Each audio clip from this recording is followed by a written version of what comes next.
Goro za Mbarara City ezabahwera kusinga timu y'Ibanda district hagori na haribiri zaterwa Saddam Nsobga, Bebeswari Kseguja, Saddam Nasir hamwe na Brian Kazaho kandi barabaho okuzo mu round ya kota final.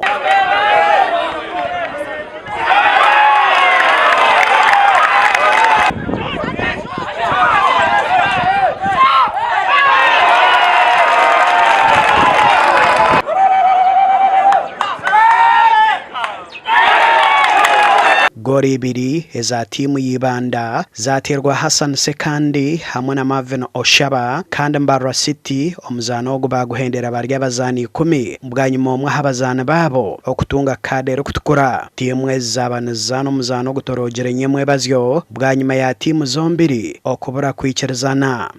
Eno wini erina kyetwongedde kola kwana ffe twadde tusuubira okusigala nga tuli ku maintaininga winning touch yaffe.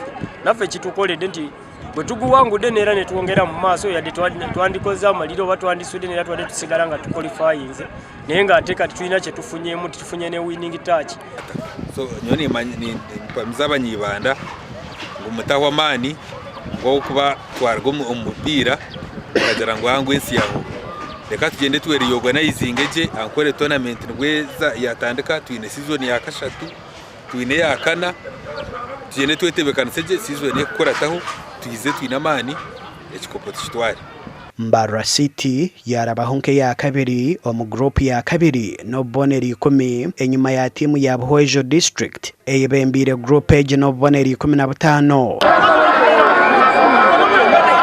Omuzano gubiremo kutambikirana ebigambo bwanyuma y'abahagize ba timu zombiri okugira obutikirizana kandi polisi ebireho okuma obusinge. Kota fayinozi twenda turugeyo twena ezeso zona zibanemeza hansi twagira omupira Ankole yikirize